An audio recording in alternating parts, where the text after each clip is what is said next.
Hey guys, hi, I'm going to show you how to put what's called the warp string on your loom. And I've already pre-cut some yarn for you to get started, so after you choose your color we can all do this step together.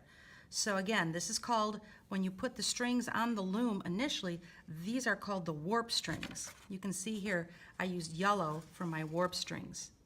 And when we start weaving with other pieces of yarn, these will be called the weft. So there's the warp, the weft. This is called the loom. So here we go. We're going to take the edge, or the end of our yarn, and we're going to just put it through one slot or one notch here. It doesn't matter which one. So you have like a little tail.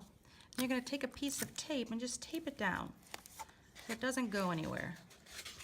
And then you're going to take your warp string and you're going to go all the way across, and you want to pull it so you have a straight line, but you don't want to pull so hard that the plate starts to curve up on you. So just go across. And now before we go to the next step, I want to pause here and make sure I have 9 notches open, because that's really important. If I don't, I may have to move this over. So let me count. 1, 2, 3, 4, 5, 6, 7. I only have 8. I'm in the 9th one. So I need to move this over. Now let me count. 1, 2, 3, 4, 5, 6, 7, 8, 9. And that's good because I want 9 on the right side and 8 are going to be left over on the left side. 1, 2, 3, 4, 5, 6, 7, 8. So I know that this is correct. Now the next thing I'm going to do is I'm going to go underneath the plate and go up to the neighbor. So you can see what this looks like on the back of the plate. The yarn just goes across here. So I go to the neighbor, I come up, and then I go across and make the world's smallest X, as you can see. Small X. Now I'm going to go under the plate and go up to the next neighbor. I went right to the next neighbor. Now I'm going to repeat this. I'm going to go back across. I'm always going to the next notch. Now go under the plate and over to the next neighbor. Get it up through that notch. Do the same thing. Go all the way across to make another small skinny X. Go underneath the plate. Go up to the neighbor. Go all the way across. You can see what this looks like if I flip it over. There are no strings going across the plate, so I know I'm doing it correctly. Let's go back. So I'm gone under the plate, up to the neighbor, and then across. I'm not pulling too hard. I want the plate to lay as flat as it can. Go underneath the plate, up to the next neighbor, across the plate, underneath the edge of the plate, up to the next notch, across. I keep repeating.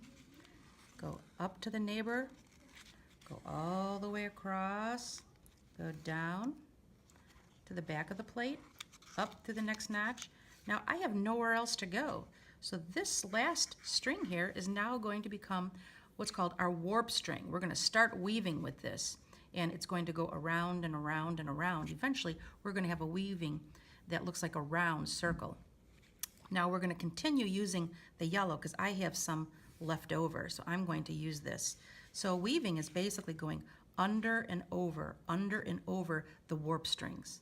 Now when we start weaving, it's going to look a little strange. So you just have to trust me that as eventually we're going to start adding more yarn, and you'll be able to see the circle a little better. Might be a little rough in the beginning while we're forming the circle, but you will see the circle if you're weaving correctly. Again, that's over, under, over, under. So I'm going to take the end of my, now is the weft, and I'm going to go under. It doesn't matter if you go over or under this first one, as long as you repeat the pattern over, under, over, under. So if I go under it, then the next string I have to go over it.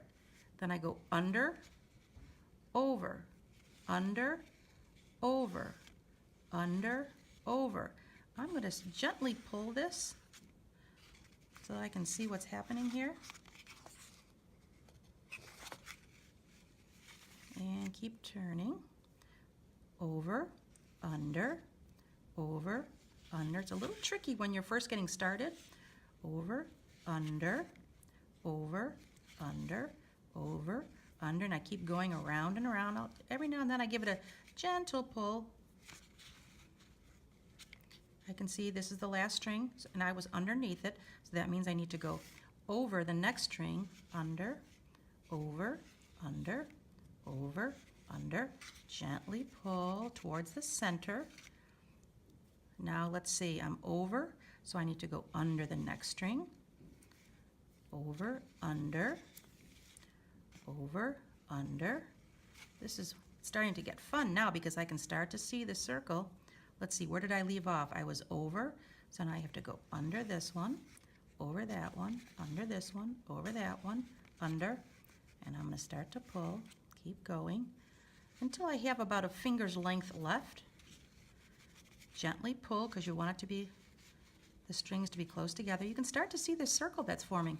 Now, I have enough to keep going a little bit longer. Over, under, over, under. Now at some point I'm going to want to add another piece of string to this. So here's what I do. I get my new string, maybe I want to go with green next time. So I cut a good size piece of yarn, and all I simply have to do is tie these two together. So I'm going to cross them, make a knot, slip one on top of the other, pull it through the middle. If you're having trouble with this part, you can ask me for help. And I'm going to pull it kind of tight. I'm going to pull on the green, I'm going to pull on the yellow.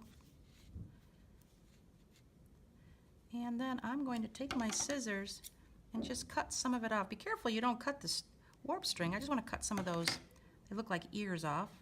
And I can just keep on weaving. Eventually I'll get to my new color, which is next going to be green.